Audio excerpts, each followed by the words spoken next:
Thank you so much. It's been an absolutely wonderful event so far. I've just got this feeling there's something missing. There's no one missing from the audience. Nothing missing from Sunday dinner. I've got it. There's a missing archaeological site somewhere right here in the UAE. Over the past 3 years, I've been on a journey into the ancient history of the UAE, and this talk today is going to be based around that. This talk could be called a story, probably true, about a Seleucid king called Antiochus III, but this talk could also be called the missing link, examining the super-regional role of Mleiha in the realm of the Seleucids following the Anabasis of Antiochus III. So, there's a few key points to think about here in this idea, this abstract of an idea. There's some key evidence in the ancient world, a map by someone called Claudius Ptolemy with lots of sites, some of which are still to be discovered. One of the ones I think is significant is Cryptus. Hellenistic material continues to get excavated here in the UAE, but there's still more to be found, and recent discoveries could indicate where we go next. So further examining that. So I'm going to tell you a story about a king called Antiochus III, and he's one of the successors of Alexander the Great, who conquered a large part of Asia by 323 BC, when unfortunately he died of a terrible fever. Antiochus III comes along when this empire is somewhat dysfunctional. He needs to tell everyone, I'm the boss, okay? And you all need to know that. So he goes on this journey from Antioch, across the Middle East, across modern Iran, all the way to northern India. And then he comes all the way back to Babylon. And he spends the winter there, the New Year's there, in 205 BC. We know this because the astronomical diaries tell us he was there. But what he does next is where I think this missing link exists.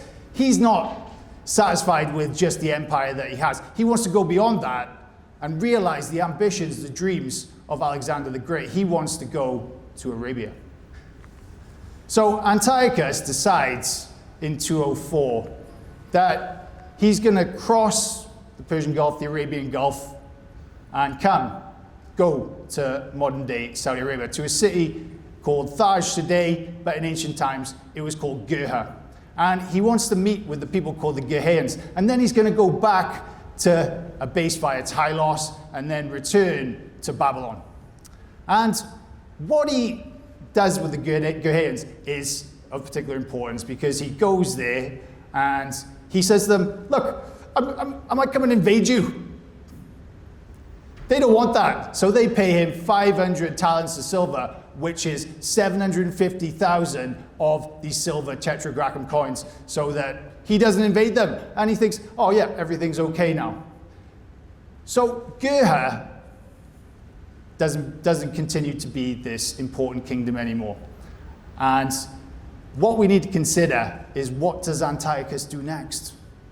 Is he just happy with Gerha being the way it is, or does he look to expand even further?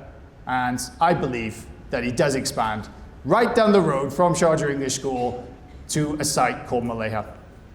So there's a few key points to think about at Mleiha.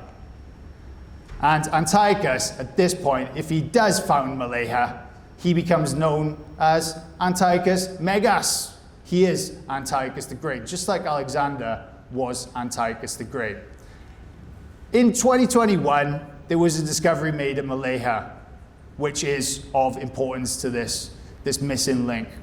There was a 9 kilogram pot found. When archaeologists excavated it, they realized it could only be one thing. It was full of 409 silver coins. Many of these coins are super unique, and only one side of them is actually molded, minted upon. So when we look at the coin evidence, we can see clear connections to the kingdom of Alexander. If you look at the coin on the left, that comes from ancient Persia. The coin in the middle comes from Thaj, Saudi Arabia, where the Gerheans were. And the coin on the right was the one minted in Mleiha. we need to understand a bit more about these coins in order to realize that Mleiha was super important. And here in the UAE really was a crossroads just like it is today. Mleiha becomes this really important center alongside Ed on the Arabian Gulf. However, there is some missing sites. It could be in Dibba or it could be in Kalba. So future excavations need to look at that. The ancient literature is clear. It tells us that the UAE was a really famous place in ancient times. It was known about. There was lots of trade going on here right through the ancient world. So there's 3 key pieces of evidence that we need to look at next. The coinage, a missing site somewhere on the Gulf of Oman coast, and also further consideration about the sites that we already have. It's clear that there was trade going on with the Greek world. Rhodian amphora stamped have been found at Mleiha. Was this the work of Antiochus III, where he facilitated this trade towards the Mediterranean? The coinage is there. It's all there. So Antiochus III, although he was known as Megas, perhaps he's even greater than that. And we need to realize that Antiochus is a really important person in ancient history and here in Arabia.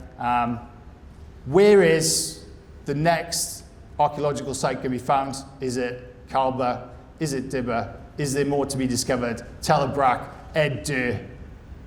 What is the legacy of Antiochus III? So I'll leave you with that thought about whether we are missing something here in the archaeology of the UAE. Is there a missing link? Thank you so much.